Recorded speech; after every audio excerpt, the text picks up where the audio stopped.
বিকালে চায়ের সাথে পুরি খাওয়ার মজাই আলাদা। আর সেই পুরি যদি হয় ডাল পুরি, তাহলে তো আর কোনো কথাই নেই।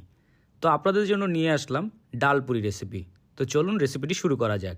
তো প্রথমে আমরা নিয়ে নেব ময়দা, তার সাথে দিয়ে দিব লবণ, তেল, তারপর মিক্সচারটিকে খুব ভালোভাবে আমরা মিক্স করে নিব। মিক্স করার সময় অবশ্যই খেয়াল রাখবেন যাতে কোথাও ময়দার দলা পেকে না থাকে। তারপর দিয়ে দিব পানি।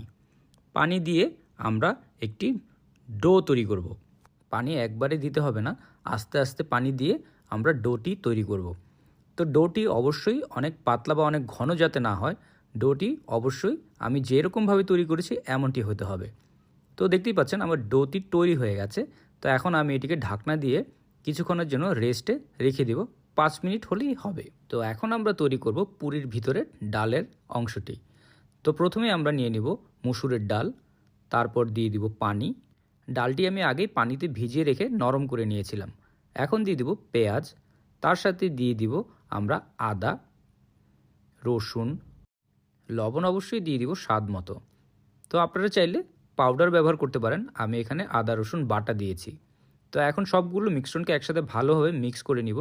মিক্স করে আমরা সিদ্ধ করব 10 মিনিটের জন্য।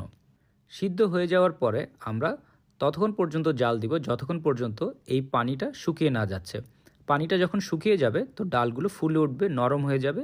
দেখতেই পাচ্ছেন এরকম একটি মিশ্রণ তৈরি হবে।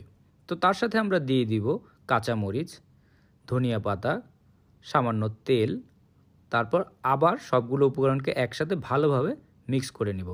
আপনার কাছে ডাল পুরি কেমন লাগে অবশ্যই কমেন্ট করে জানাবেন। মিশ্রণটি তৈরি হয়ে গেলে আমরা এটিকে সরিয়ে ঠান্ডা হওয়ার জন্য রেখে দিব। 5 মিনিট হয়ে গেছে, তো আমাদের ডোটি রেডি হয়ে গেছে পুরি তৈরি করার জন্য। তো এখন আমরা এই ডো থেকে সামান্য একটি অংশ নিয়ে নিব, নিয়ে হাতের সাহায্যে একটু গোল করে নিব। তারপরে আমরা পুরি বানানোর জন্য একটি বেলুনের সাহায্যে একটা পুরির শেপ দিয়ে নিব। এই রেসিপিটি খুবই সহজ, চাইলে আপনারা ঘরে বসে যে কেউই এই ডাল পুরি তৈরি করে খেতে পারেন। রুটি বেলা হয়ে গেলে আমরা এর ভিতরে দিয়ে দিব ডালের মিশ্রণটি। ডালের মিশ্রণটি ভিতরে ভালোভাবে দিয়ে আমরা এই পাশে পানি লাগিয়ে নিব। ভালোভাবে পানি লাগিয়ে আমরা যদি পুরিটিকে ভাঁজ করি তাহলে গরম তেলের ভিতরে পুরিটি খুলে যাবে না। আস্তে আস্তে ভাঁজটি করতে হবে যাতে পুরির ভিতরের অংশটা বের হয়ে না আসে। দেখতেই পাচ্ছেন সুন্দর করে আস্তে আস্তে করলে পুরির শেপটি সুন্দর হবে। তারপরে আমরা একটু মিডিয়াম গরম তেলের ভিতরে পুরিগুলোকে ছেড়ে দিব। সবগুলো পুরিকে আস্তে আস্তে ছেড়ে দিয়ে আমরা কিছুক্ষণ এক পাশ ভাজবো। যখন দেখব যে আমার এক পাশ ভাজা হয়ে গেছে তখন আমরা পুরিগুলোকে উল্টে দেব। সবগুলো পুরিকে উল্টে দিতে হবে যাতে কোনো পুরি বাদ পড়ে না যায়।